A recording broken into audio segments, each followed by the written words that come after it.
कबीर ज्ञान सो ज्ञान, और जैसे घोड़ा तोब कायम करता चले मैदान। जगद्गुरु तत्वदर्शी संत रामपालजी महाराजांचे अमृत वचन सर्व पवित्र धर्मांच्या व पवित्र शास्त्रांच्या आधारावर. आणि जेव्हा या दासाला माहीत नाही काय पाहिलं होतं, या दासामध्ये स्पेशल मला सांगितलं होतं की हे नाम तू देत जाशील, सत्संग कर आणि एकटं वाटून घेऊ नकोस. परमात्मा तुझ्या सोबत असतील आणि विश्वात तुझ्यासारखा पृथ्वीवर कोणी संत नसेल.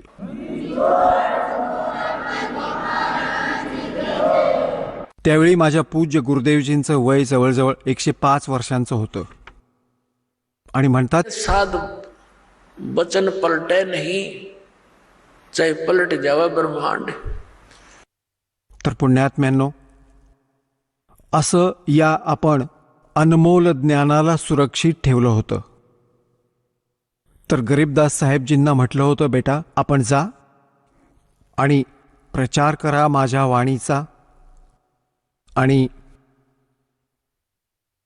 असं याला गुप्त ठेवा आणि स्वतः जप करा या मंत्राचा, अन्य कोणाला. ते कबीर परमात्माही हेच म्हणाले होते की एक सुयोग्य शिष्य तुला संकेत देईन त्यालाच दे. तर असा संकेत होत होत हा माझ्या पूज्य गुरुदेवजींपर्यंत पोचला, मग या दासाला प्राप्त झाला. आणि सन 1997 मध्ये मार्च महिन्यात फाल्गुन शुद्ध एकादशीला परमात्म्याने या दासाला काही वेळासाठी दर्शन दिलं आणि म्हणाले की आता या सतनाम आणि सारनामाला करून टाक सार्वजनिक, वेळ आली आहे बेटा. पुण्यात्म्यांनो,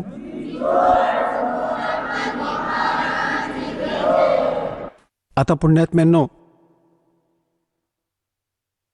गरीबदासजी महाराजांना परमात्मा म्हणाले की आता तू जा परत बेटा आणि या सतनामाचा जप कर, तू लवकरच भक्तीचा धनी होशील. तुझी जी काही हानी झाली आहे ती यामुळे अक्षरशः भरून निघेल. मग त्याचा महिमा सांगितलाय परमात्म्याने, जे गरीबदासजींनी परमात्म्याकडून ऐकलेलं ज्ञान आहे ते कसं सांगितलंय की सतनाम पालड़े रंग होरी हो, 14 लोक चढ़ावे राम रंग होरी हो, 3 लोक पासंग धर रंग होरी हो, तो ना तुलाया राम रंग होरी हो. सतनामाच्या एका श्वासाची किंमत पुण्यात्म्यांनो केवढी आहे. एका सतनामाच्या श्वास उच्छ्वासाने एका संपूर्ण मंत्राची कमाई होते. जसा आपण एक मंत्र श्वासातून बाहेर सोडता, दुसरा आत घेता, हा एक संपूर्ण जप झाला सतनामाचा. काही भक्त असमंजसपणात असतात. हा एक मंत्र समजा की बस सुरू ज्याने केला अंत दुसऱ्यामध्ये झाला, बस हा एक मंत्र. याची काय किंमत आहे? आपण तर बालक आहात, आपल्याला माहीत नाही. हा तिथे डिपॉझिट होत असतो आपला परमात्म्याच्या सच्च्या दरबारात. की परमात्मा कबीर साहेबजींनी सांगितलं आहे, गरीबदास साहेबजींच्या माध्यमातून हे ज्ञान दिलं आहे की एका तराजूच्या एका पारड्यात तागडीच्या, बॅलन्स इंग्रजीत म्हणतात या तराजूला, एका पारड्यात म्हणतात की सतनामाच्या एका स्मरणाची किंमत ठेवा, व्हॅल्यू. आणि म्हणतात की तराजूच्या दुसऱ्या पारड्यात 14 लोक ठेवा. हे 14 लोक कोणते? हा ब्रह्माजींचा लोक, विष्णूजींचा लोक, शिवजींचा लोक, स्वर्गलोक, आणि हा दुर्गाचा लोक, आणि हा ब्रह्मलोक, खालचा पाताळ लोक, आणि अन्य लोक 6 लोक वेगळे आहेत. 7 आहेत तसे, पण हा पाताळ लोक वेगळा. या 3 लोकात गणला जातो स्वर्गलोक, पृथ्वीलोक आणि हा पाताळ लोक. एक महास्वर्ग आहे, एक धर्मराजाचा लोक, आणि हे प्रत्येक वेगवेगळे 98 हे 96 हे 88,000 खेडी आहेत. अशा प्रकारचे हे 14 लोक आहेत, जसे गोलोक, भूलोक, भुवलोक अशा प्रकारचे बरेच 14 लोक होतात सर्व मिळून. तर काय सांगितले की 14 लोक हे एका बाजूला आणि एक श्वास सतनामाची किंमत एका पारडीमध्ये. और 3 लोक पासंग धरे. ही पूर्ण पृथ्वी, पाताळ आणि स्वर्गलोक, ज्याला इंद्राचा लोक म्हणतात, या 3 लोकांची तर कशात गणनाच नाहीये. आता पासंग काय होता? पूर्वी तराजू असायचा, देशी पद्धतीचा, वाटतं अजूनही गावात असेल. आता तशीच लोखंडाची असेल, पूर्वी लाकडाची दांडी असायची. आता लोखंडी साखळ्या असतील, पूर्वी दोरी बांधलेली असायची पारड्याला, तर त्यात हाताने तोलत असत. एका दांड्याला एक दोरी बांधलेली असायची सेंटरला, तर दोन्ही बाजूला तराजू असायचा. तर आपल्या घरोघर हे काही कणिक घ्यायला यायचे व्यापारी लोक, गहू वगैरे तोलायचे, येऊन मोल करून घ्यायचे. तर त्यावेळी त्यांना प्रथम सांगितलं जायचं की लालाजी, पासंग तुझी तोलून दाखव तागडी. तो पाहायचा, एखादं पारडं वर खाली होत असेल तर त्या गव्हानेच 1 मूठ गहू उचलून दुसऱ्या पारड्यात घालून त्याचा समतोल साधायचा त्या तराजूचा. त्याला पासंग म्हणायचे की इतका पासंग आहे यात, इतकी चूक आहे यात. तर तो पासंग नीट करण्यासाठी 1 मूठ गहू तर असेच टाकायचे त्यात, ते सौद्यात नसायचे. आणि सौदा तर असा असायचा की समजा 10 क्विंटल गहू घेऊन जा, तो सौदा आहे. तर परमात्मा म्हणतात के सतनाम पालड़े रंग होरी हो, और 14 लोक चढ़ावे राम रंग होरी हो. ये 3 लोक पासंग धरे रंग होरी हो, तो ना तुलाया राम रंग होरी हो. की तरीही ते सतनामाचं पारडं जड राहील, उचलणार नाही, आणि ते 14 लोक असलेलं वर उचललं जाईल. आता पुण्यात्म्यांनो, एका श्वास उच्छ्वासाची किती किंमत. तर आपण किती भक्ती घेऊन इथं आलो होतो. आपण आजीवन करत राहू, तेव्हा जाऊन ते पूर्ण होईल. आणि पुण्यात्म्यांनो, कारण की आपण आपल्या भक्ती कमाईला इथे वेस्ट खूप करतो, यामुळे ती लवकर साठू नाही शकत. कारण की आपल्याला काळाने असं गुंतवून टाकलं आहे, इच्छा नसतानाही कुठे ना कुठे ते पंक्चर होतच ते, कोणत्या ना कोणत्या कारणाने. कोणी मुलाला दुखावलं तर त्याला अंतरात्म्याने काळ इथे फसवतो. परंतु त्यावेळी आपण हा निश्चय केला पाहिजे की मुलाला परमात्म्याशी जोडायला पाहिजे, आणि मग तो स्वतः रखवाला आहे. हा मग विश्वास ठेवायला हवा की परमात्म्याशी जोडला गेला, त्याचा साथी आहे तो, त्याचं बिघडत काहीच नाही. पण आपलं हृदय कमजोर झालेलं असतं. इतके कष्ट उपसलेत युगानुयुगे. जसं म्हणतात की जसं कुत्र्याला कोणी लाठी मारतं आणि तो बिचारा इतका पीडित होऊन जातो, इतका त्रासतो, मग कुठेही बसलेला असेल आणि थोडासाही काही आवाज झाला असा लाठीसारखा, तिथेच बसल्या बसल्या ओरडायला लागतो. प्रत्यक्षात आजूबाजूला काहीच त्रास नाहीये. तर आपण एवढे दुःखी झालेले आहोत युगानुयुगे, आपण इतके भयभीत आहोत की न जाणो काय वीज कोसळेल या बाळावर, काय होईल बाबा. तर आपण घाबरत असतो, आणि आपण त्या भीतीमुळे ती भक्तीसुद्धा आपण त्यात काही ना काही विभागून तर टाकतोच. जसंही आहे आपण करत राहा. एक दिवस असा येईल, आपल्या सर्व लक्षात येईल, आणि मग भगवान त्यांचा रखवाला दिसून येईल आपल्याला. तर अशा प्रकारे आपण आपल्या भक्तीचा खूप नाश करतो, आशीर्वाद देऊन टाकतो. कोणाच्या डोक्यावर हात ठेवून, तुमच्या कोणी पाया पडलं, डोक्यावर हात ठेवला, आपली गेली पुंजी खूप मोठी. कारण की ज्याच्याजवळ काही असेल तोच तर देऊ शकेल. आता पूर्वी हा रिवाज कसा पाडला होता काळाने, कारण की आपले आजोबा पणजोबा आणि खूप खूप पूर्वीच्या मागच्या जन्मातील जेवढेही आमच्या पिढ्या किंवा महापुरुष झाले, ते खूप भक्तियुक्त असायचे. त्यांची वचने सफल होत होती, आणि ते काय करायचे की आपल्या मुलांना आशीर्वाद द्यायचे, भगवान करो तुझं असं असं हो, भगवान करो तुझं तसं हो, आणि असं होऊ दे, तुला तो नातू हो, तुला पुत्र हो. तर असे ते आपल्या पुंजीला नष्ट करत असत. आपल्या टायरमधून, आपल्या चाकातून, आपल्या ट्यूबमधून दुसऱ्याच्या चाकात हवा भरायचे. आता ना ती त्यांची ट्यूब कामाची राहिली, ना स्वतःची खराब करून टाकली, दोघेही जागीच थांबले.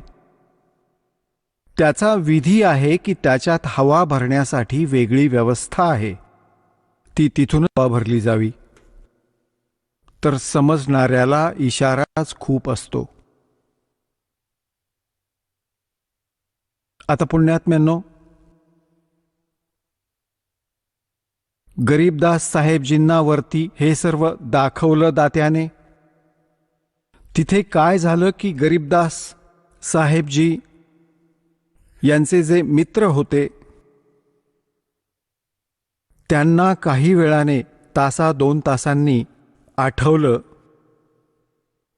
की बाबा तो गरीबू कुठे गेला. गरीबदासजींना गावात गरीबू म्हणायचे, शॉर्टकटमध्ये म्हणायचे. गावात हे अशीच हाक मारतात, गरीबला गरीबू म्हणत असत. आणि गरीबदास साहेबजी चुडाणी गावाचे भाचे होते.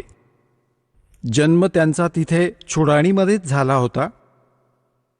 त्यांच्या आजोबांना कुणी पुत्र नव्हता, म्हणजे गरीबदासजींचे मामा नव्हते. ज्या कारणाने आदरणीय गरीबदास साहेबजींच्या पूज्य पिताश्रींना तिथे घर जावई ठेवले होते. तर अशा प्रकारे थोडी पार्श्वभूमी आपल्याला सांगणं आवश्यक आहे. तर तिथेच त्यांचा जन्म झाला होता. तर गुराख्यांनी पाहिलं की अरे, त्या मुलीचा मुलगा कुठे आहे, तो आपल्या गायींजवळ का उभा नाही आहे. बऱ्याच 2-3 तासांनी त्यांच्या लक्षात आलं. मालकांची कृपा होती. त्यातला एक आला आणि म्हणाला, बाबाजी निघून गेले असतील. त्यांनी येऊन पाहिलं, गरीबदासजींचे शरीर असे बसले आहे. लांबून आवाज दिला, गरीबू उठ रे बाबा, तुझा टाईम, तुझी पाळी आली, गायी सांभाळायची पाळी आली तुझी, उभा राहा. आता जवळ येऊन म्हणाले, भगतजी उभे राहा, समाधी लावून बसले आहात. जवळ येऊन त्याला पकडून हलवू लागले, म्हणाले, उभा राहा बाबा. आता तो पडला असा, तो तर त्याच्यात नव्हताच आत्मा. आता एकदम ती मुले अचंबित झाली. ते मोठे मोठे गुराखी गवळी ते आले, आरडाओरडा केला, अरे मेला मेला. जादू टोण्याचं दूध प्यायले. बाबाजींनी जंतरमंतर केलं. आणि आता तर मुलीचा मुलगा मेला. एकुलता एक मुलगा, तिला दुसरा मुलगा नव्हता. आता पुण्यात्म्यांनो, धावपळ झाली. 2-3 गुराखी पळत आले गावात. 1.5 किलोमीटर अंतरावर शेतापासून गाव होतं चुडाणी. तर तिथे समजताच साऱ्या गावामध्ये हाहाकार माजला. छोटंसं गाव होतं, 30-40 घरं होती. आणि आई वडील हे दुःख सहन नाही करू शकले, ते बेशुद्ध झाले. 12 वर्ष तिथं राहिल्यानंतर संतान प्राप्ती झाली होती आणि तोही मृत्यूला प्राप्त झाला हे ऐकून ते एकदम बेशुद्ध पडले. आता पळाले सगळे अनवाणी पायांनी. जिथं शेतात सांगितलं होतं तिथं असं झालं. सगळी कहाणी सांगितली गेली. आता तिथं जाऊन पाहिलं, मुलगा खरोखरच मरण पावला आहे. त्यांना उचललं, गावामध्ये आणलं. मग आपल्या त्या कुळातील लोक एकत्र जमले. त्यांना उचलून स्मशानभूमीत चितेवर ठेवलं. अंतिम संस्कार करण्याची तयारी केली. अग्नी लावणारच होते, तेवढ्यात परमात्म्याने त्या आत्म्याला बॉडीमध्ये पाठवलं, शरीरात परत सोडलं. एकदम उभे राहिले गरीबदासजी. थरथरायला लागलं सगळं शरीर. असं हलून एकदम उभे राहिले. आणि उठून मग जी वाणी परमात्म्याने त्यांच्या हृदयात फीड केली होती, त्याच ज्ञानाला बोलू लागले. अन्य कोणतीच गोष्ट बोलत नव्हते. अनंत कोट ब्रह्मांड का एक रति नहीं भारे, सतगुरु पुरुष कबीर हैं ये कुल के सिरजनहार। अजब नगर में ले गए हमको सतगुरु आने, जल के बिंब अगाध गति हम सूते चादर ताने। अजब नगर में ले गए हमको सतगुरु आन म्हणजे येऊन, अजब नगरात घेऊन गेले, सतलोकात घेऊन गेले। और जल के बिंब अगाध गति वो देखी रोशनी न्यारी, हम सूते चादर ताण। म्हणजे तिथे निश्चिंत होतो, तिथे दुःख कष्ट काही नाही राहिले। आता आम्हाला दृढ विश्वास झाला। आता ही वाणी बोलू लागले, धर्मराय दरबार में दे कबीर तलाक, मेरे भूले चूके हंस को तू पकड़िए मत कजाक। बोले पुरुष कबीर से धर्मराज कर जोड़े, तुमरे हंस न चंपूंगा मन 2 ही लाख करोड़े। कर्म ब्रह्म ब्रह्मांड के मैं पल में करहूं नेस, जिन हमारी 2 ही देई सो करो हमारे पेश। आता ही वाणी बोलू लागले। गाववाले समजू नाही शकले। त्यांनी तर असा अंदाज बांधला की हा मुलगा वेडा झाला आहे। बाबाजींनी जंतर मंतरचं दूध पाजलं, कुमारी गाईचं दूध, ते तर पापाचं होतं। तर असा विचार केला, घरच्यांनी असा विचार केला, काही हरकत नाही, मुलगा जिवंत तर झाला। जसाही वेडा गबाळा आहे, साधा भोळा वेडा मेंटल, पडून राहील मुलगी याला बघून, आपली जिवंत राहील, नाहीतर ही पण आजारी पडेल रडून रडून। हा विचार करून संतोष मानला की पागल तर झाला, काही हरकत नाही, आता मुलगी याच्या आधारे स्वतःचा वेळ घालवेल, असा विचार करून समाधान मानलं। 3 वर्ष झाली गरीबदास साहेबजी ना कुणाशी विशेष बोलत, ना काही काम करत, माहीत नाही कुठे निघून जायचे, आणि हे वाणी बोलू लागतात, एकटेच उभे राहून बोलू लागतात, आणि हे वर बघत राहतात की काय सतलोक। आता कसं मन लागणार या घाण लोकात, पण आदेश भगवानाचा झाला। अशी 3 वर्ष निघून गेली। 13 वर्षांचं आयुष्य गरीबदास साहेबजींचं झालं। एक दिवस एक दादूपंथी महात्मा, जे एक वाणिया जातीतील होते, वैश्य जातकुळीतला होता, आणि तो दादू पंथामध्ये संत झाला होता। तिथून दीक्षा घेतलेला होता, मुलंबाळं असणारा होता, वय अंदाजे 60 वर्ष होतं, आणि घर त्यागून तो वैराग्यातच फिरायचा। आता पुण्यात्म्यांनो, त्याचं नाव होतं गोपाळदास। आता थोडंसं इथे हे की प्रसंग हा चालू आहे की काय विधी आहे परमात्मा प्राप्तीचा, आणि कोणते ते जप आहेत जे भगवंत प्राप्तीचे मंत्र आहेत, कोणकोणत्या महापुरुषांना ते मंत्र प्राप्त झालेत। तर आदरणीय दादूसाहेबजी यांची पण थोडीशी इथे ती कथा ऐकवतो, अमरकथा। आदरणीय दादूसाहेबजी यांचा एका तेल्याच्या घरी जन्म होता, आणि हे जेव्हा 7 वर्ष वयाचे होते, बाहेर खेळत होते मुलांमध्ये, परमात्मा असेच जिंदा महात्म्याच्या रूपात कबीर साहेब यांना येऊन भेटले, आणि यांनाही असंच ज्ञान दिलं। परमात्म्याने ज्ञान ऐकवलं। अजूनही काही मुलं बसली होती, त्यांनी तर काय केलं ते हे गरीब कबीर परमेश्वरांनी काय केलं की आपल्या ओंजळीत एक लोट्याने पाणी घेतलं, 1 घोट तोंडात, आणि पानाची पानं होती तिथे, पानाची छोटी छोटी लहान लहान पिंपळासारखी, त्या पानाच्या पानावर ते पाणी असं चूळ भरून टाकलं, चूळ टाकली, आणि म्हणाले, बाळा नाम घे तू दादू, आणि हे जल प्यावे लागेल। तो म्हणाला, आणा महाराज, असे करून पिऊन टाकले पडदेशी। आता म्हणतात ते मल अखाड़ा जीतेंगे ये युगन युगन के माल, लख भर सूरा जूझ ही लख भर सामत दे, लख पर ये जहान में तो सतगुरु शरणा ले। गोता मारू स्वर्ग में जा बैठो पाताल, कह कबीर ढूंढता फिरूं अपने हीरे मोती लाल। अन्य जी मुलं होती ती सगळी उठून पळाली. ह्याने तर उष्ट पाणी प्यायलं कुणाचं, याच्या जातीचा पत्ता नाही असा हा, असे ते गावात पळून आले.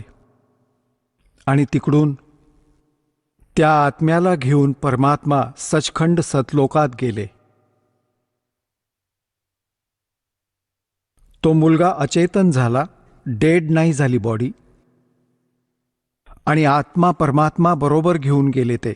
जसे गरीबदास साहेबजींना वर घेऊन गेले होते, हे गरीबदास साहेबजींच्या बरेच आधी झाले होते, जवळजवळ 200 वर्षांपूर्वी, शेकडो वर्षांपूर्वी, 101 वर्षांपूर्वी. तर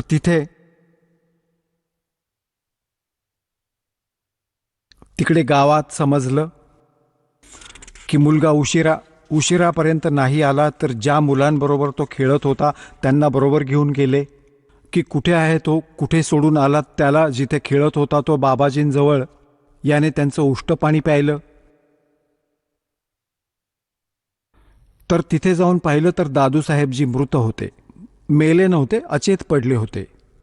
आता हाहाकार माजला, रडू लागले. वैद्य डॉक्टरांना दाखवलं, झाडफूक झाली.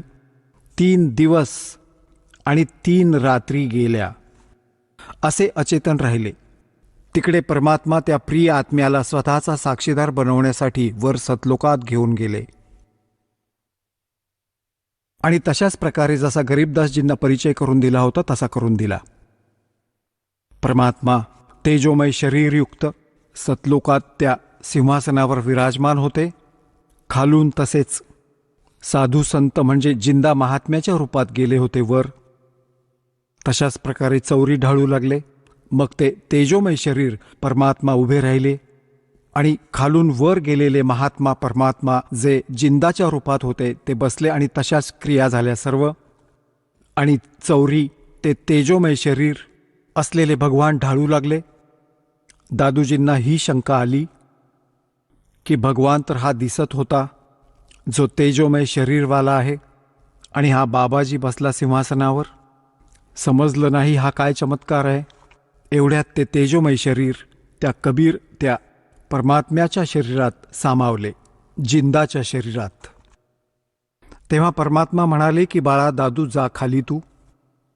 माझं नाव कबीर आहे, मी काशीमध्ये विणकर बनून राहिलो होतो, असं गरीबदासजींना सांगितलं होतं परमात्म्याने. की मी बेटा तिथेही राहिलो 120 वर्ष, हेच ज्ञान मी तिथेही दिले. आणि गरीबदासजींना तर एवढंही म्हणालो होतो की हे काळाचे दूत जे कबीर पंथात आले आहेत त्यांनी नाश केला आहे त्या ज्ञानाचा, आता यांना परत कर. दादूसाहेबजी तर गरीबदासजींच्या आधी झाले होते. त्यांना विशेष ज्ञान नाही दिलं, परंतु स्वतःचा परिचय नक्कीच दिला, कारण त्यांना माहीत होतं की यांना हे ज्ञान दिलं तर यामध्ये घुसलेले लोकही हे बिघडवून टाकतील. तर म्हणण्याचा अर्थ असा आहे की दादूसाहेबजींना सर्व परिचय देऊन परत सोडलं. 3ऱ्या दिवशी जेव्हा मुलगा शुद्धीवर आला तेव्हा आनंदाचे वारे वाहिले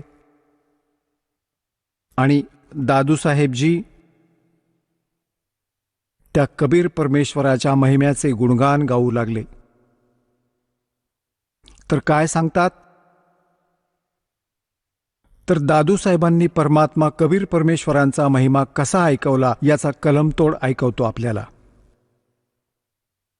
परमात्म्याने दादूसाहेबांनी सांगितलं आहे, जो जो शरण कबीरे के तिरगे अंत अपारे, दादू गुण के ताक हूँ कहत न लागे कहत न पावे पार। जो जो शरण कबीरे के वो तिरगे अंत अपारे, दादू गुण की ताक हूँ कहत न आवे पार। कबीर करता आप है दूजा नहीं कोई, दादू पूर्ण जगत को भक्ति दृढ़ावत सोए। आता दादूसाहेबजी म्हणतात कि जो जो शरण कबीर की और पार हो गए अनंत, आणि म्हणतात की त्या परमात्म्याचं गुणगान मी या मुखाने काय महिमा सांगू, काय गुण गाऊ त्या महात्मा परमात्म्याचे. कबीर करता आप है दूजा ना कोई, दादू पूर्ण जगत को भक्ति दृढ़ावत सोय. पूर्ण जगाला यथार्थ ज्ञान तोच परमात्मा स्वतः येऊन देतो, दृढ करतो. यो ठेका पूरा होवे जब सब कोई तजे शरीर. ठेका म्हणजे जे कॉन्ट्रॅक्ट, ॲग्रीमेंट, जे आपल्या शरीराचे झालेले आहे, एवढा वेळ आपला निर्धारित आहे.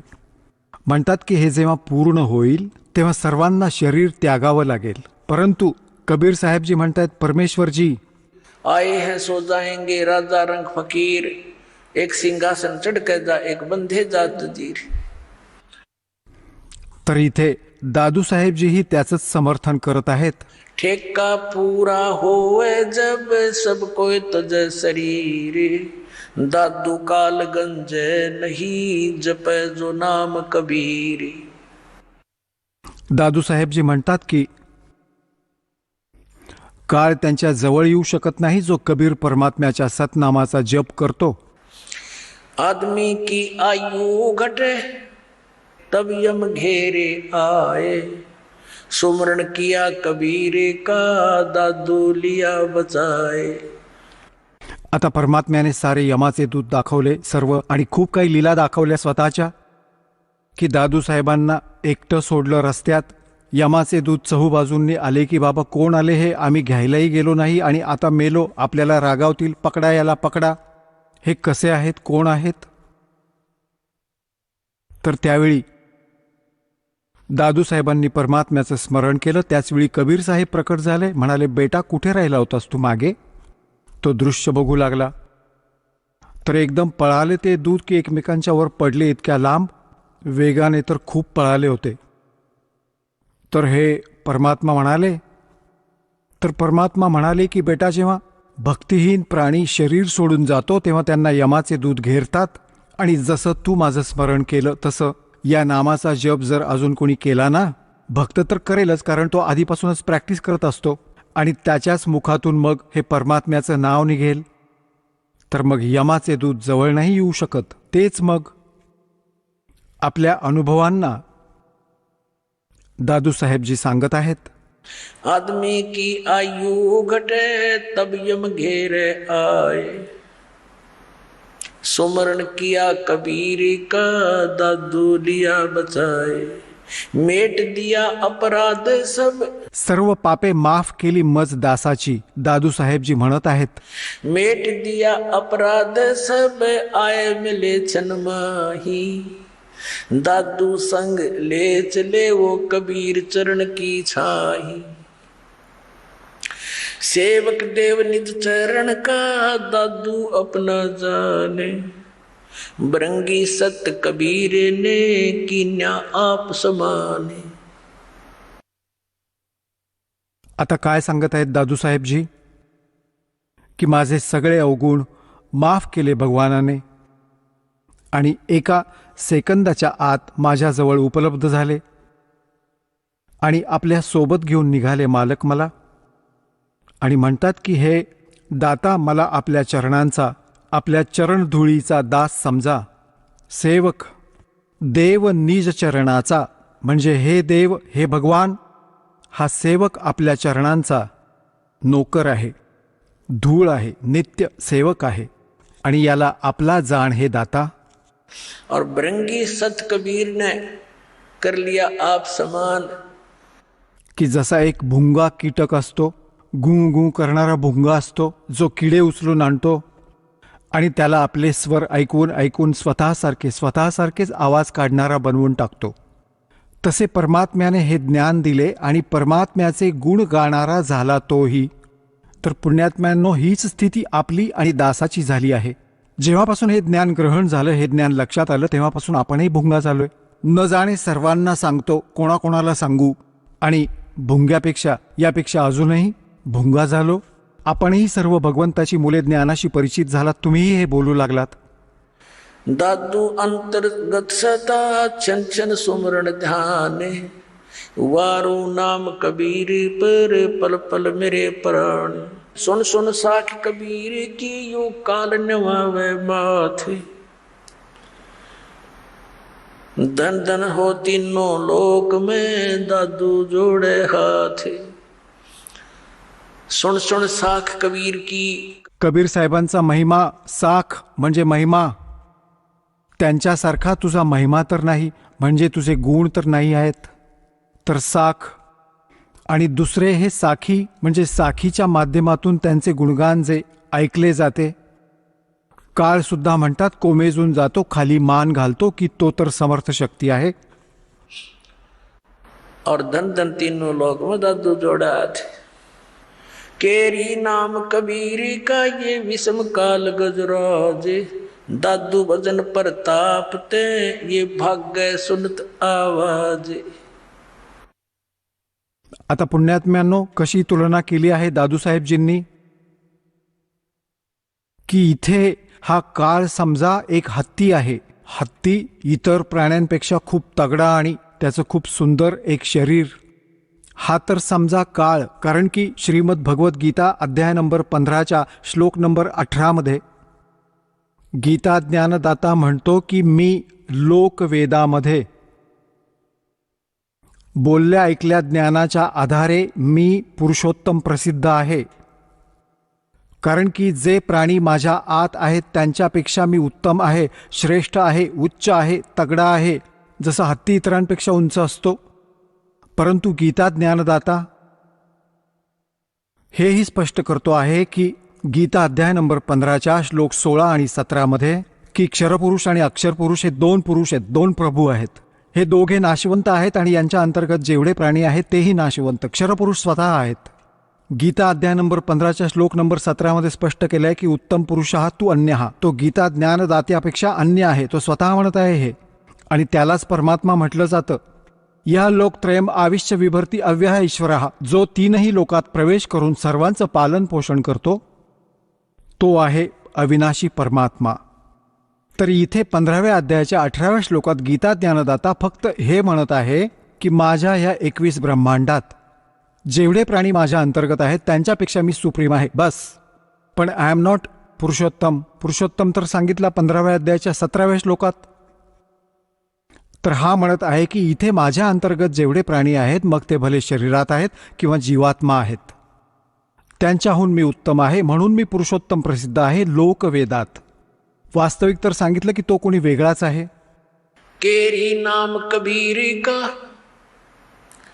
और विषम काल गजराजे, दादू भजन प्रताप से ये भाग्य सुनत आवाजे.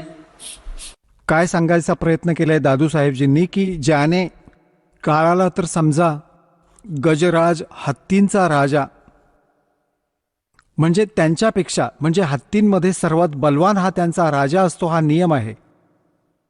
आणि और केरी नाम कबीर का, आणि शक्तिमान वाघ समजा कबीर परमात्म्याचं हे सतनाम. और दादू भजन प्रताप से ये सुनते भाग्य आवाज गाज. जसं हत्ती कुठे जंगलात असेल आणि वाघाने डरकाळी फोडली आणि तो जवळून ऐकू येत असेल की आवाज जवळून येत आहे, हत्ती लीद टाकतो आणि पळून जातो, सोडून त्या स्थानाला दूर पळून जायचा प्रयत्न करतो.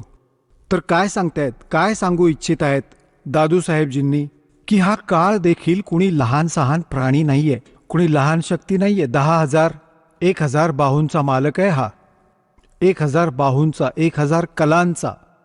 आणि ब्रह्मा विष्णू महेशजी याचे पुत्र आहेत, ते केवळ 16 कलांचे आणि 4 बाहूंचे आहेत. परंतु त्या परमात्म्यासमोर जो असंख्य बाहूंचा, असंख्य कलांचा, असंख्य शक्तीचा मालक आहे, त्याच्या समोर हा असा पळतो जसा वाघाची डरकाळी ऐकून हत्ती लीद करून पळतो. केरी नाम कबीर का विखम काल गजराज, दादू भजन प्रताप ते भाग्य सुनत आवाज. पल एक नाम कबीर का दादू मन चितलाए, हाथी के असवार को स्वान काल नहीं खावे। आता बघा कशी उपमा दिली आहे मालकांच्या शरणी आलेल्या प्राण्याला, की जसा हत्ती. आता हत्तीचीच दुसरी उपमात्मक पद्धतीने कसं सांगितलं आहे की जो कबीर परमेश्वरजींच्या शरणी आला तो तर समजा या काळाच्या रेंजपासून रीचपासून पोचण्यापासून एवढा दूर गेला जसं कुणी हत्तीवर बसला असेल आणि त्यांना कुत्रे हानी नाही पोचवू शकत. हाथी के असवार को स्वान काल नहीं खावे. हत्तीवर जो बसला आहे तो तर समजा भक्त परमात्म्याचा आणि काळ समजा कुत्रा.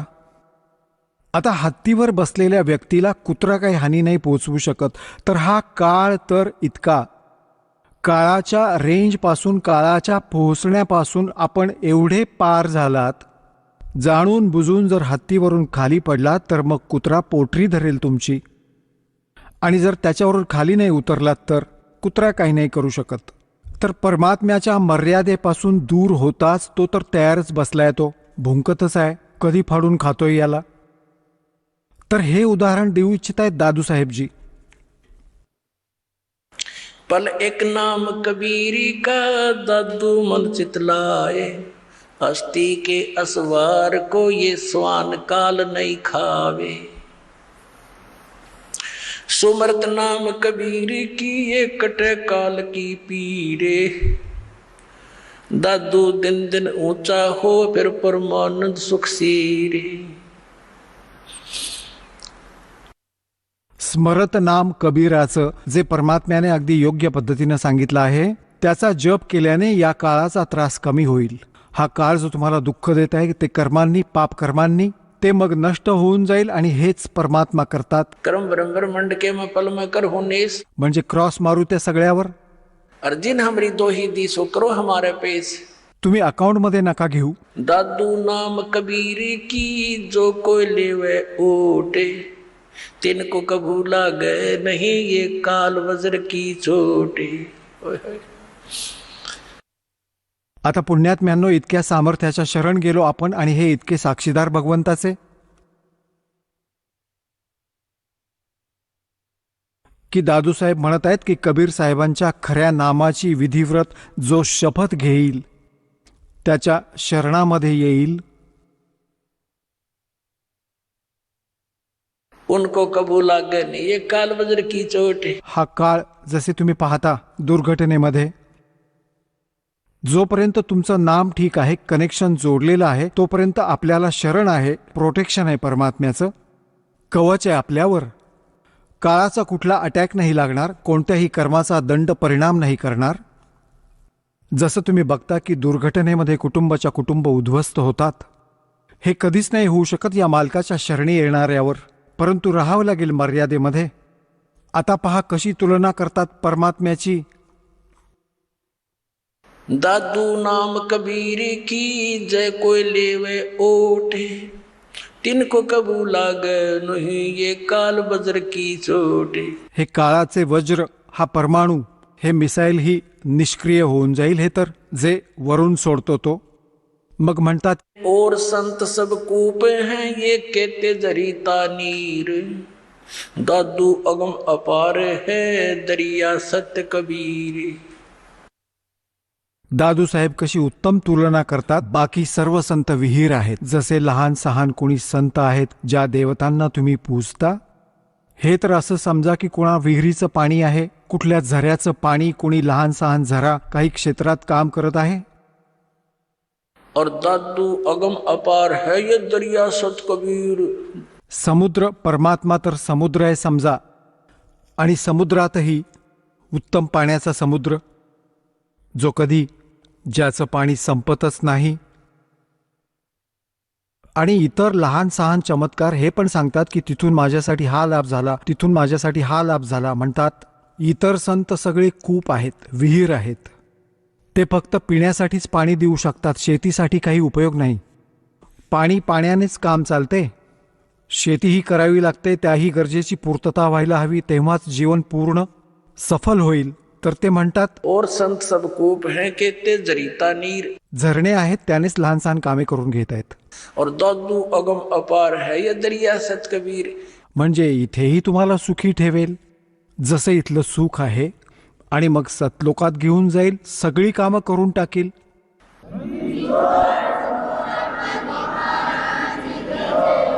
अब ही तेरी सब मिटाइए जन्म मरण की पीरे, श्वास उश्वास सोमर ले दादू नाम कबीर. आता तुझे हे सर्व झंझट संपून जाईल. या श्वास उच्छ्वासाने त्या परमात्म्याचं ज्ञान खऱ्या पूर्ण संताने प्राप्त करून स्मरण कर.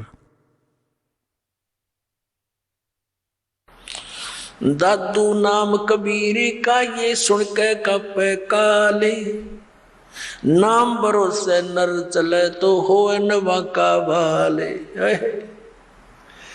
दादूसाहेब म्हणतात की दादू नाम कबीर का, अरे सुनते का पे काल. हा 21 ब्रह्मांडांचा स्वामी क्षरपुरुष हा सगळा कापायला लागतो मालकांचं नाव घेताच. ह्याची छाती धडधडायला लागते आणि म्हणतात की नाम भरोसे नर चले, नामाचा आधार घेऊन चला संसार आपल्या जीवनरूपी प्रवासात. तो हो नवा का बाल. त्याचं काही नाही बिघडू शकत. खऱ्या श्रद्धेने चालत राहा. जिन मोको निज नाम दिया सोए सतगुरु हमारे, दादू दूसरा कोई नहीं कबीर सिरजनहारे. तोड़ पाट दिया कि जिन को निज नाम दिया. निज खरा मंत्र जे सतनाम मला दिलं, माझा तोच सद्गुरू आहे, बाकी नकली सद्गुरू होते सगळे. आणि म्हणतात दादू दूसरा कोई नहीं केवल कबीर सिरजनहार. तो कबीर परमात्मा सृजनहार. आता पुण्यात्म्यांनो, आता तो दादूपंथी गोपालदासजी त्या चुडाणी गावात आपल्या कोण्या सेवकाच्या घरी येऊन थांबला. तो सेवक म्हणाला, महाराजजी, आमच्या एका मुलीचा मुलगा अशा कोण्या साधूचं जंतर मंतरचं दूध पिऊन मेंटल झाला, आणि म्हणतात की साधूची विद्या साधूच मारू शकतो, काही दया करा. गोपालदासजी म्हणाले की बोलवा त्या बालकाला, बघतो. आता तो सेवक जो माणूस होता तो गेला त्या गरीबदास साहेबजींच्या आजोबांच्याकडे की बाबा असं असं माझ्याकडे एक संत येतात, मुलीच्या मुलाला त्याला दाखवून घेऊ, तो म्हणतो की मी नीट करेन याला. तर 5-7 गावातले जे असतात कुटुंबातली माणसं, त्यांचे आजोबा आणि गरीबदास या 13 वर्षाच्या बालकाला घेऊन गेले. दादूपंथी ते गोपाळदासजी गरीबदासजींना विचारतात की बेटा, तो कोण होता ज्याने तुला बर्बाद केले? त्याचं काय नाव होतं? आता गरीबदासजी म्हणाले की मला बर्बाद नाही केले, मला आबाद केले महात्माजी. हम सुल्तानी नानक तारे दादू को उपदेश दिया, जात जुलाहा वेद न पाया का सीमाय कबीर होया. जेव्हा ही वाणी बोलले तेव्हा त्याच्या हृदयात लागले हे पहिले वचन की मी आपण सर्वांना पार केले. कोणाकोणाला? तो हम सुल्तानी नानक तारे दादू को उपदेश दिया. त्याच पुण्यात्मा, त्याच परमात्मा आणि परमात्मा आदरणीय नानक साहेबजींना, आदरणीय दादू साहेबजींना, आदरणीय मुलुकदास साहेबजींना, आदरणीय धरमदास साहेबजींना, आदरणीय गरीबदास साहेबजींना, आदरणीय घिसादास साहेबजींना भेटले होते. तर इथे म्हणत आहे हम सुल्तानी नानक तारे. अब्राहिम सुलतान अदमला बुलक बुखारामध्ये तेच परमात्मा आले होते. त्याला 100 लीला करून नरकातून काढले होते. आपण तर या मायेला सर्वस्व समजून बसलो राजपाठाला, आणि परमात्म्याने हे विष सांगितलं आहे जो भक्ती नाही करत त्याच्यासाठी. तर काय सांगितलं? हम सुल्तानी नानक तारे दादू को उपदेश दिया, और जात जुलाहा भेद नहीं पाया का सीमाए कबीर होया. अजब नगर में ले गया हमको सतगुरु आन, और जल के बिंब अगाध गति हम सूते चादर तान. अलल पंख अनुराग है सुन मंडल रे थीर, दास गरीब उधार दिया मुझे सतगुरु मिले कबीर. अलल पंख अनुराग है. माझं तर जणू आलेलं पक्षासारखं माझ्या मुलाबाळांवर, आई वडिलांवर लक्ष असतं. अशी तर माझी त्या मालकांच्या प्रती श्रद्धा जडली आहे. माझं तिकडे लक्ष असतं आणि मला सद्गुरू कबीर साहेब भेटले. ते तिथे वर राहतात, सतलोकात सचखंडात राहतात. डोळ्यांनी पाहिलेलं सांगितलं गरीबदास साहेबजींनी, हे दादूसाहेबांनी सांगितलं. आता ते बाबाजी बघू लागले. ते म्हणाले, गावकऱ्यांनो, हा वेडा नाही, वेडे तर तुम्ही आहात. हा तर अमृतवाणी बोलत आहे, निज स्थानाची निज वचने सांगत आहे, परमात्म्याची अमर वचने. त्या 60 वर्षांच्या महात्म्याने 13 वर्षांच्या मुलासमक्ष हात जोडून म्हणाले की महाराज, ही वाणी लिहून ठेवा, कलियुगात कामी येईल. गरीबदासजी उठून चालू लागले आणि तो महात्मा मागे मागे. त्यांना तर माहीत होतं की संत परमात्मा न जाणो कधी कुणावर कृपा करतील आणि कुणाला त्यांचं ज्ञान देतील. त्याच्या मागे मागे महाराज लिहून ठेवा. तिसऱ्या दिवशी गरीबदासजी म्हणाले की जर पूर्ण लिहिलंस गोपाळदास, मध्येच सोडून पळून जाऊ नकोस. म्हणतो की बाबा नाही, मी तर पूर्ण फ्री झाले, गावातून घरातून पोराबाळांचं लग्न झाले, 60-61 वय झालंय माझं. आता जोपर्यंत तुम्हाला हवंय आजन्म लिहून घ्या दाता, बरोबर राहीन. त्यांची गरीबदास साहेबांची स्वतःची एक बोरांची बाग होती. त्यामध्ये एक शमीचा दाट सावली असलेला वृक्ष होता. त्याखाली बसून लागले लिहायला, कारण उन्हाळ्याचे दिवस होते. मग जसा जसा वेळ होत गेला, 6 महिन्यांपर्यंत लिहित राहिले. गरीबदास साहेबजी बोलत होते, ते दादूपंथी गोपाळदास लिहित होते. ती अमृतवाणी, तो अमर इतिहास, ते सूक्ष्म वेदाचं पूर्ण स्वच्छ रूप गरीबदास साहेबजींच्या माध्यमातून कबीर परमात्म्याने ते पुन्हा प्रकट करवले, जे दास तुम्हाला ऐकवतो. बोलो सतगुरुदेव.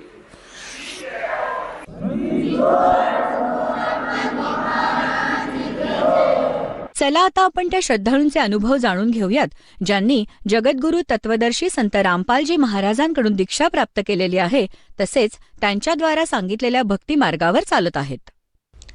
नमस्कार. सतसाहेब. आपलं नाव? शोभा दीपक गायकवाड. आपण कुठून आलात? सोलापूरवरून, मारडी गाव. आपला व्यवसाय काय आहे? काय नाही, मोलमजुरी करून शेतात लोकांचे खत. संत रामपालजी महाराजांची गुरुदीक्षा आपण कधी घेतली? 2018ला. संत रामपालजी महाराजांची गुरुदीक्षा घेण्याअगोदर आपण व आपला परिवार कोणती भक्ती साधना करत होतात? ही पारंपरिक पहिल्यापासून चालत आलेली ती भक्ती करत होतो. देवी देवताची, शंकराची, पार्वती देवीची नारळ फोडणे, शंकराची भक्ती करणे, पांडुरंगाला जाणे, भजन कीर्तन करणे, पोथी पुराण वाचणे, शिवलेलं अमृत वाचायचं आणि हरिपाठ वाचायचं आणि नवनाथ ग्रंथ वाचायचं, दिवे भगवद्गीता, हे सर्व पोथी पुराण जे होते ना, ते सर्व आम्ही करत होतो. ते भक्ती करतच काय लाभ होत नव्हता आणि परत आम्ही निरंकारी सत्संगमध्ये 15 वर्ष भक्ती केली. जसं आपण सांगत आहात की आपण पूर्वीपासूनच भक्ती मार्गात होतात, जसं की महाराष्ट्रामध्ये जी प्रचलित भक्ती साधना आहे, जसे मंदिरात जाणे, देवदेवतांची पूजा करणे, व्रतवैकल्य करणे, या सर्व भक्तिविधी आपण करत होतात. त्याचप्रमाणे आपण निरंकारी पंथाबरोबर जुडल्या गेला होतात. तर मला असं विचारायचं आहे, जे काही निरंकारी जो पंथ आहे, त्या पंथाने आपल्याला कोणत्या प्रकारची भक्तिविधी दिली होती आणि कोणत्या प्रकारची भक्तिसाधना आपण त्या पंथामध्ये करत होतात? एक तुई निरंकार मै तेरे शरणामयीनं बक्षलो, आणि परमात्मा आपल्यासमोर आहे, अंगसंग आहे, हवेत आहे, असं त्यांनी सांगितलं होतं. आणि ते भक्ती आम्ही असं पूर्ण देशामध्ये, दिल्ली, हैदराबाद, पुणे, सातारा, कुठं असेल तिथं असं 15 वर्षे 1 क्षण 1 मिनिटसुद्धा कधी असं सत्संग न करता राहिला ना. आणि असं रात्री जरी झोपले ना, एक तुही निरंकार परमात्मा तुही शरण आहे म्हणून असं रात्री जरी आठवला तर सकाळपर्यंत असंच हात उचलत होते आणि परमात्माला समर्पण होऊन, परमात्मा आपल्यापाशी आहे आणि आपल्याला पाहिजे आणि त्याच्याशिवाय आपल्याला जगाचंच नाही असं पूर्ण निश्चय करून निरंकारीची भक्ती करत होते. जसा त्रास होईल तसा शरीराला आम्ही परत दुसरी ती निरंकारी सत्संग सोडलं आणि दुसरी भूतबाधा बघणारे, करणी बघणारे आणि देवऋषी, ह्याला 10,000 त्याला 5,000 आणि कुणी काही सांगितलं की ते बकरी कोंबडी असले टाकत आणि त्या लोकांच्या असं म्हणजे 5 वर्ष दिवस 6 वर्ष असेच काढले की आता निरंकारीमध्ये तर सुख नाही भेटत. मग त्रासून मग ते देवाला कशाला करायचे, मग ते भक्ती पण मी, नामस्मरण पण मी स्वतः सोडून दिले. जे देवाच्या आपण एवढं म्हणजे जीव तोडून आणि कसली न विसरता भक्ती केली असताना त्या देवानी जर आपल्याला सुख नाही दिलं तर मी म्हणजे पूर्ण म्हणजे त्यातून बाजूला निघाले अंतकरणामधनं. आणि मग मला जी त्रास होता मग सारखं जात शरीराला अति लोड होत गेला. आणि मी कुणी देवरशाकडे गेलं 10,000 कुठं 5,000, कुणी देवीची खेटे सांगितले, कुणी देवी घ्यायला सांगितली. आणि असं करता करता मला जी शरीराला त्रास तकलीफ जी चालू झाली त्याच्यापासून मला काही सुख लाभलं नाही. आणि उलट मी त्रासच सोसत गेले. जसं आपण सांगत आहात की जेव्हा आपण निरंकारी पंथाबरोबर जोडल्या गेला होतात आणि त्यांनी जी भक्तिमार्ग आपल्याला सांगितला, त्या भक्तिमार्गात आपण जी भक्तिसाधना करत होतात त्यातनं आपल्याला कुठल्याही प्रकारचा लाभ प्राप्त झाला नाही, उलट आपल्याला कष्टच मिळत होते. तर मला असं विचारायचं आहे की संत रामपालजी महाराज यांच्या मार्गाबद्दल किंवा यांच्या भक्तीबद्दल आपल्याला माहिती कशी मिळाली आणि आपण त्यांच्या शरणात कसे आलात? जिथं आम्ही बघण्यासाठी ते गोरक्षनाथाच्या देवळामध्ये जात होतो त्यांनी ज्यांनी आम्हाला असं ही भूतबाधा बघत होते आणि त्यांच्याकडे गेलो होतो ना, त्यांनाच दुसऱ्यांनी सांगितले की हे भक्ती बरोबर नाही आणि तुम्ही कबीर परमात्माच्या सद्गुरू संत रामपालजी महाराजाच्या सत्संगमध्ये या, ज्ञानगंगा वाचा आणि भक्ती मार्ग समजून घेऊन मार्ग चला. मग त्यांनी पहिला गेले आणि त्यांना माझा असह्य त्रास असा म्हणजे बघवला जात नव्हता, त्यांनी स्वतःही बघत असताना. मग त्यांनी मला हा मार्ग दाखवला आणि मला या परमात्माच्या सद्गुरू संत रामपालजी महाराजाचा ती परमार्थ मार्ग त्यांनी दाखवला आणि मी या मार्गामध्ये परमात्माची नामदीक्षा घेतली. जसं आपण सांगत आहात की आपल्याला जो पूर्वीचा त्रास होता त्या त्रासामुळे आपण त्या त्रासापासून मुक्त होण्यासाठी वेगवेगळ्या साधू संतांकडे जात होतात, भगत मंडळीकडे जात होतात. जो काही पाहणारा मंडळी असतो, जे काही भगत आज महाराष्ट्रामध्ये आहेत, जे बोकडे कापून किंवा अन्य काही विधी करून त्यापासून मुक्तता करण्यासाठी प्रयत्न करतात, त्यांच्याकडे आपण जात होतात. परंतु त्या भक्ताने स्वतः संत रामपालजी महाराजांचं ज्ञान ऐकलं आणि त्यातनं त्याला कळालं की संत रामपालजी महाराज हेच खरं ज्ञान देतात आणि त्यांच्या भक्तिविधीमुळेच आपल्याला लाभ होऊ शकतो. आणि त्यांनी तुम्हाला सांगितलं की तुम्हीसुद्धा संत रामपालजी महाराजांची दीक्षा घ्यावी. तर तुम्ही दोघांनी सुद्धा संत रामपालजी महाराजांची गुरुदीक्षा घेतली आणि संत रामपालजी महाराजांची भक्तिविधी आपण करत आहात आज. तर या भक्तीमुळे आपल्याला व आपल्या परिवाराला काय काय लाभ प्राप्त झालेत? खरा परमार्थ मिळाला. पहिला लाभ खरा परमार्थ, मोक्षाचा मार्ग, आपल्याला खरा बाप सतलोकला घेऊन जाणारा भेटला आणि आत्मतृप्ती पहिला करून घेतली झाली मला. आणि म्हणजे शांतता आत्म्याला मिळाली. आणि परत परमात्मा जी माझी बाधा होती, परमात्माने सद्गुरू संत रामपालजी महाराजांनी भक्तिविधी जी दिली मंत्र, त्याच्यातून माझ्या शरीरातून जी बाधा मला त्रासदायक होती, मला जी यातना होत होत्या, ते आपोआप अशा नाहीशा होऊन गेल्या. ते मला कळालं पण नाही.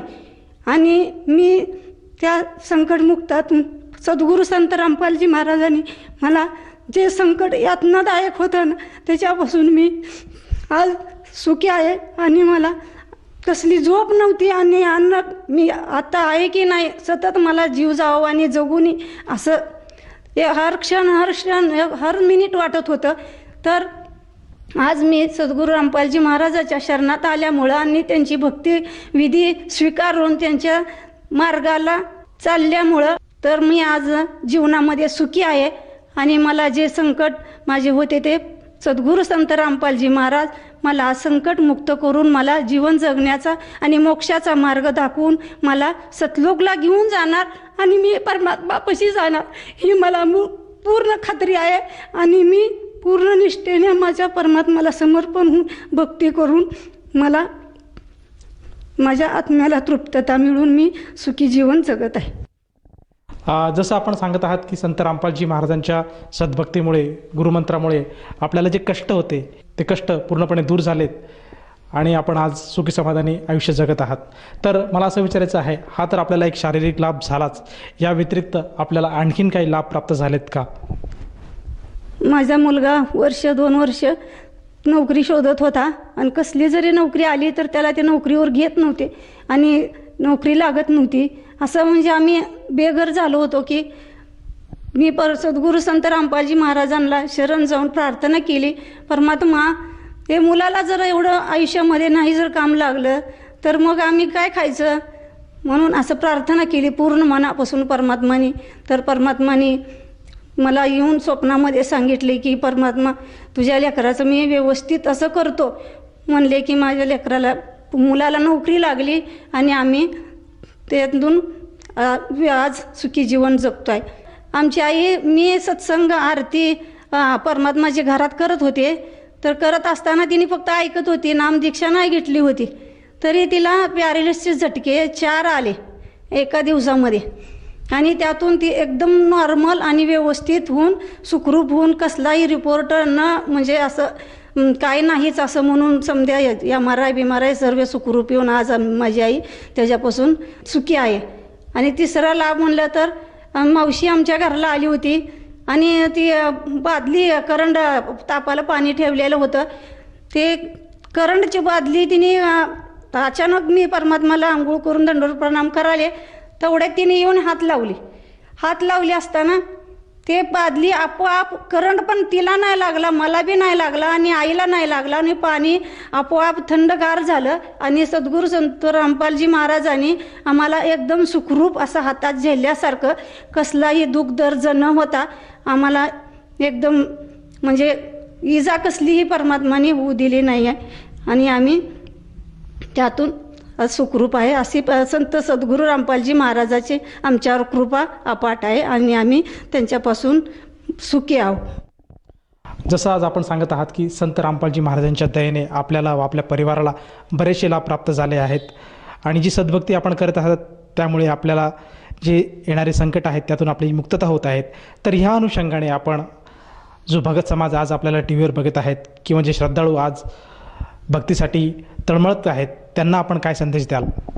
मी संदेश कोण देणार? आपला परमात्मा सद्गुरू संत रामपालजी महाराज संदेश देतात आणि सर्व भक्तिविधी समजावून सांगणार. मी एवढंच सांगू इच्छिते की जे आमचं बी कल्याण झालं आहे तुम्ही बी कल्याण करून घ्या, आणि परमात्माची सत्भक्ती तुम्ही टी व्हीवर ऐकून मोबाईलवर ऐकून पूर्ण समजून घ्या आणि तुमच्या जीवनाचं कल्याण करून घ्या, आणि आम्ही बी सुखी झालो, तुम्ही बी सुखी व्हा. जसं आपण सांगत आहात की प्रत्येकाने संत रामपालजी महाराजांचं ज्ञान समजून घेतलं पाहिजे आणि त्यांनी जी भक्तिविधी दिली आहे ती भक्तिविधी स्वीकारून आपल्या जीवनाचं कल्याण करायला हवं. तर ह्या अनुषंगाने जर एखाद्या साधकाला वाटलं की आपण सुद्धा संत रामपालजी महाराजांची नामदीक्षा घ्यावी, तर तो साधक किंवा ती व्यक्ती नामदीक्षा कशी घेऊ शकेल? तुम्ही जे सत्संग बघताय तिथं जे खाली पट्टीवर नंबर येतात त्या नंबरवर कॉन्टॅक्ट करून तुम्ही बी नामदीक्षा घेऊ शकता आणि परमात्माची भक्ती करू शकता. जसं आपण सांगत आहात की जो आज आपल्या टी व्हीवर जो सत्संगाचा कार्यक्रम चालू आहे, तो कार्यक्रम चालू असताना जे आपल्या टी व्हीच्या स्क्रीनवर जे नंबर फ्लॅश होत आहेत त्या नंबरपैकी कुठल्याही एखाद्या मोबाईलवर आपण जर संपर्क साधला तर आपल्याला आपल्या जवळच्या नामदान केंद्राची माहिती मिळेल आणि तेथे जाऊन आपण नामदीक्षा घेऊ शकेल.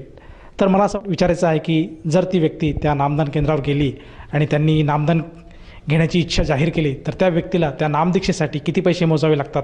निशुल्क नामदीक्षा आहे, आणि ते आपण भक्तीसाठी जे आरतीचं पुस्तक आणि परमात्माचा फोटो आणि कार्ड हे समजा फ्रीमध्ये भेटते, आणि परमात्मा आपल्याला नामदीक्षा देऊन सुखरूप आपल्याला जीवनाचा आपला मोक्षाचा मार्ग आपल्याला समजून सांगते.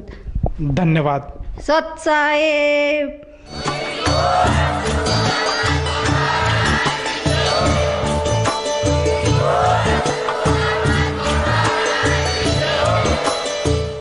आपण ऐकत होता जगद्गुरु तत्वदर्शी संत रामपालजी महाराजांचे मंगल प्रवचन.